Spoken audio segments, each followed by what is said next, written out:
सुप्रभात बच्चों, मैं आज आपको पाठ 6 टूटती मर्यादाएं पाठ को पढ़ाऊंगी। आप सभी ध्यान से सुनेंगे। देखिए, टूटती मर्यादाएं जो पाठ है उसके लेखक सदानंद जी हैं। उन्होंने समाज में जो टूटती मर्यादाएं हैं उनके बारे में बताया है।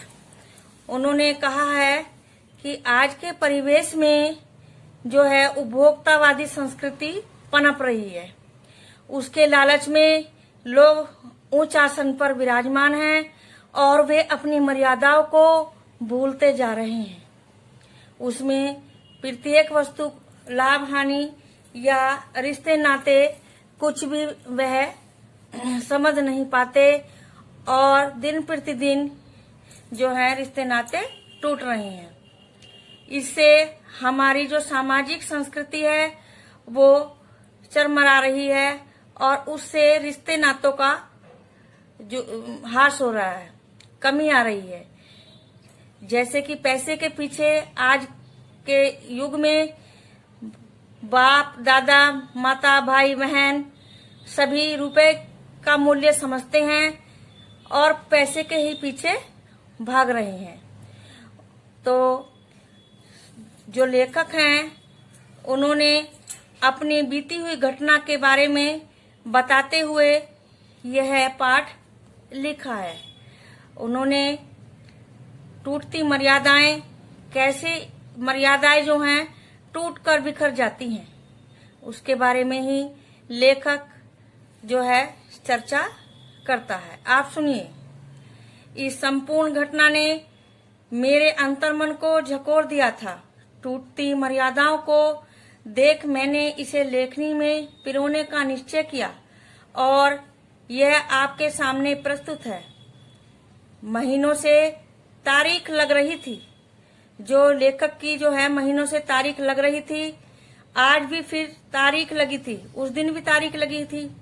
कई महीनों से मुकदमा चल रहा था और प्रत्येक अगले सप्ताह के लिए तारीख लग जाती थी। प्रत्येक अगले सप्ताह के लिए तारीख लग जाती थी, तारीख पर तारीख लग जाती थी।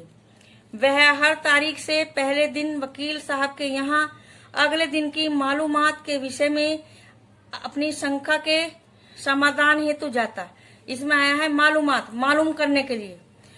एक दिन पहले लेखक जो है वकील साहब के यहाँ जाते और अगले दिन के विषय के बारे में मालूम करते। अपनी शंका, यानी कि जो हमें जैसे शंका हो जाती है किसी के विषय में हो सकती है, किसी भी विषय पर हो सकती है, तो वो शंका मिटाने के लिए, उसका समाधान करने के लिए कि इस समस्या का क्या समाधान होना चाहिए हेतु जाता। वकील साहब कोई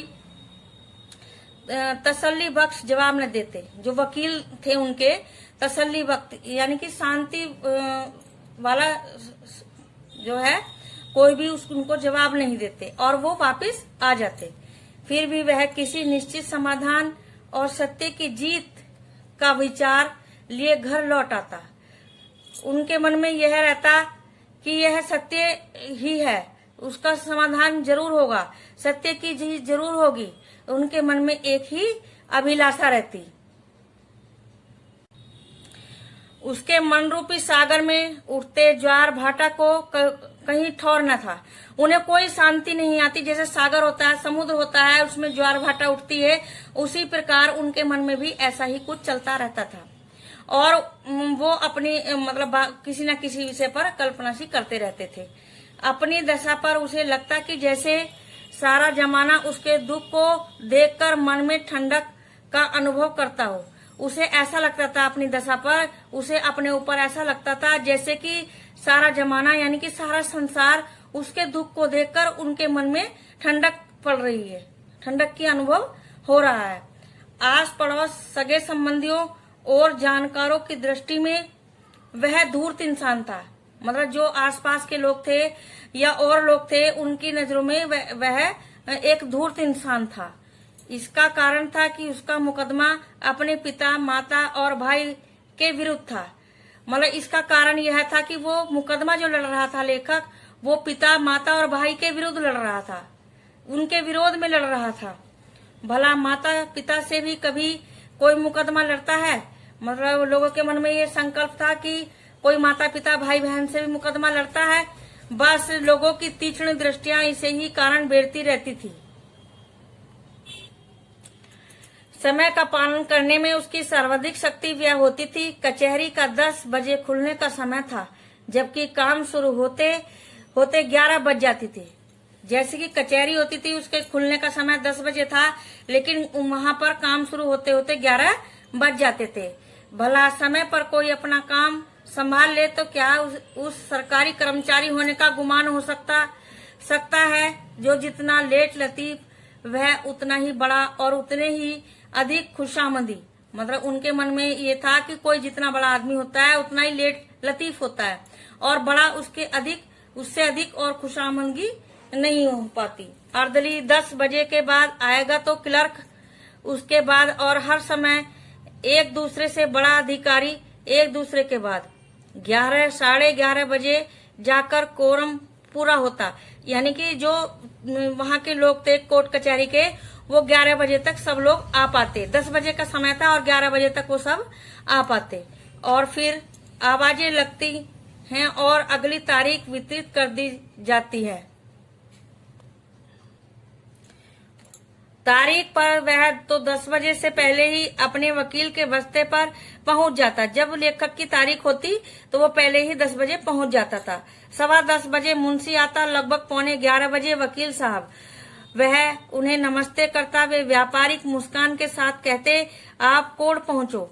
वे व्यापारिक जैसे व्यापार करते हैं, उनको किसी से कोई लेना देना नहीं होता, ऐसे ही वो मुस्कान के साथ कहते, मतलब थोड़ी मंद मुस्कान जो होती है, हल्की सी मुस्कान के साथ कहते, आप कोर्ट पहुंचो, कोर्ट में पहुंचो। नाम बुलाए जाने पर मुझे बुलवा लेना। उसे वकील साहब के इस गैर जिम्मेदाराना व्यवहार पर अचरज तो न होता, परंतु यह अवश्य लगता वह जिन लोगों के बीच फंसा है ये उसके आदर्शों की सिलाई उधेड़ने वाले लोग हैं।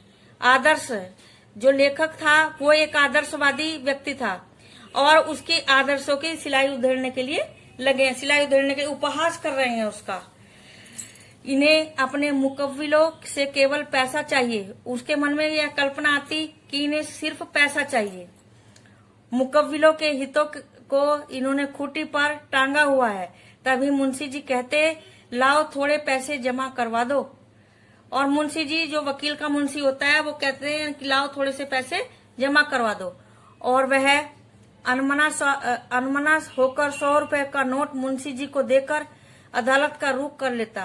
प्रारंभ में तो अदालत के सामने खड़े होने से उसे डर लगता, न जाने लोग क्या कहेंगे, यह क्या सोचेंगे। वह वहां खड़ा हुआ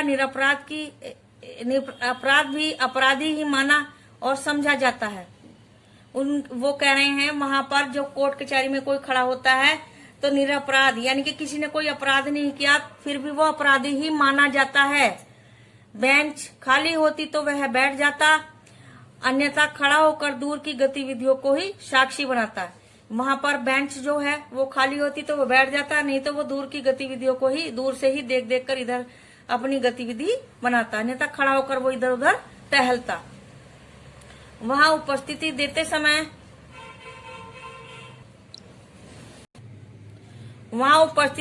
समय उसे लगता कि पृथ्वी पर शायद यही नरक है। सब लोग अपनी अपनी बारी की प्रतीक्षा में होते।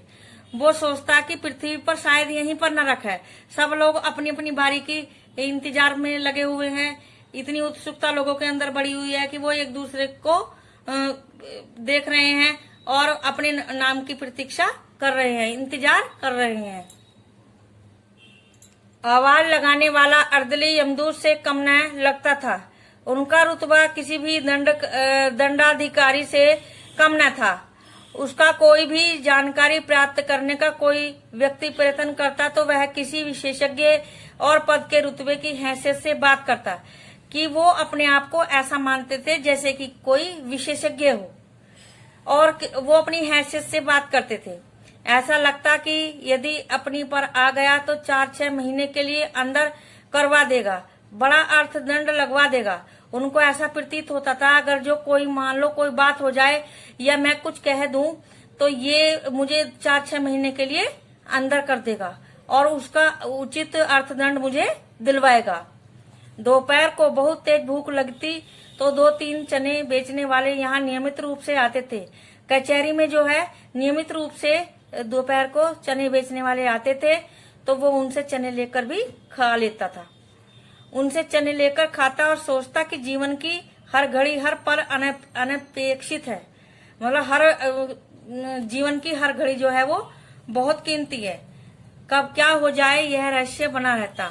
जो माँ अपने स्तन के अमृत से बालक को जीवन प्रदान करती है, वही कचहरी में झूठी शान कायम रखने के लिए अपनी सारी मर्यादाओं को छीन छीन कर सकती है। क्योंकि उनका मुकदमा माँ के साथ भी चल रहा था, क्योंकि उनकी माँ ने उन पर जो है झूठा मुकदमा जो है कायम किया था, झूठा मुकदमा चलवाया था। वह पिता जो अपनी उंगली थमाकर बालक को चलना सिखाए, वही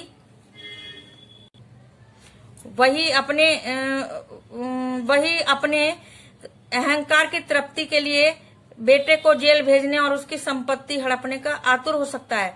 उनको ये था कि जो बाप है वो भी अपने बेटे को जो है अहंकार जो भरा हुआ था, उनके पिताजी जो थे उनके अंदर अहंकार भरा था, उस तृप्ति को शांत करने के लिए अपने बेटे को जेल भेजने के लिए बैठा हुआ है। उनके मन में ये थी कि मेरे पापा जो हैं मुझे जेल भेजेंगे, और आतुर हो सकता है, उसके लिए उत्सुक हो सकता है। वह भाई जिसने सुनहरे भविष्य के सपने देख उसके लिए प्रति हर वह बात अपने करने का प्रयत्न किया जो केवल उसके हित में थी। आज माता पिता के साथ षड्यंत्र रचकर भ्रात धर्म का निर्वाह कर रहा हूँ। यानी कि जो माता पिता के साथ षड्यंत्र रचकर मेरा भाई जो है वो भ्रात धर्म का षड्यंत्र रच रहा है, मेरे साथ बुरा कर रहा है, उसको ये थी। आगे का पाठ हम अगले भाग में पढ़ाएंगे। आज के लिए इतना ही। बच्चों, आप अपनी पुस्तक को ध्यान से पढ़िए और इसका अध्ययन कीजिए।